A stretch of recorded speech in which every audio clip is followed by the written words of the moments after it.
புதுக்கோட்டை மாவட்டம் முக்காணிப்பட்டியில் நடைபெற்று வரும் ஜல்லிக்கட்டில் 650 காளைகள் களமிறக்கப்பட உள்ளன. இதுகுறித்த விவரங்களை செய்தியாளர் மனோகரன் வழங்க கேட்கலாம். மனோகரன், வணக்கம். விவரங்களை சொல்லலாம். வணக்கம். புதுக்கோட்டை மாவட்டம் முக்காணிப்பட்டி புனித ஆரோக்கிய அன்னை ஆலய பொங்கல் திருவிழாவை முன்னிட்டு இந்த ஜல்லிக்கட்டு போட்டியானது தற்பொழுது துவங்கி நடைபெற்று வருகிறது. இந்த ஜல்லிக்கட்டு போட்டியில் 650 ஜல்லிக்கட்டு காளைகளும் 400 மாடுபிடி வீரர்களும் பங்கேற்று தற்பொழுது களமாடி வருகின்றனர். இந்த ஜல்லிக்கட்டு போட்டியை புதுக்கோட்டை சட்டமன்ற உறுப்பினர் முத்துராஜா கொடியசைத்து துவக்கி வைத்தார். முன்னதாக ஜல்லிக்கட்டு விதிமுறைகளின்படி மாடுபிடி வீரர்கள் உறுதிமொழியை ஏற்றுக்கொண்டனர். முதலில் கோயில் காளைகள் அவிழ்த்து விடப்பட்டன. அதன் பின்னர் தற்பொழுது வாடிவாசல் வழியாக ஒன்றின் பின் ஒன்றாக மற்ற ஜல்லிக்கட்டு காளைகள் அவிழ்த்து விடப்பட்டு வருகின்றது.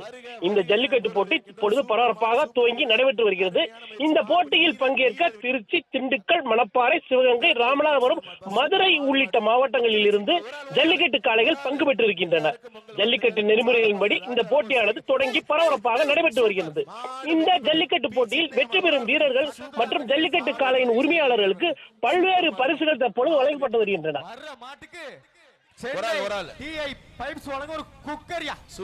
புதுக்கோட்டை எம்எல்ஏ வழங்க சிறப்பு ரொக்க பரிசு.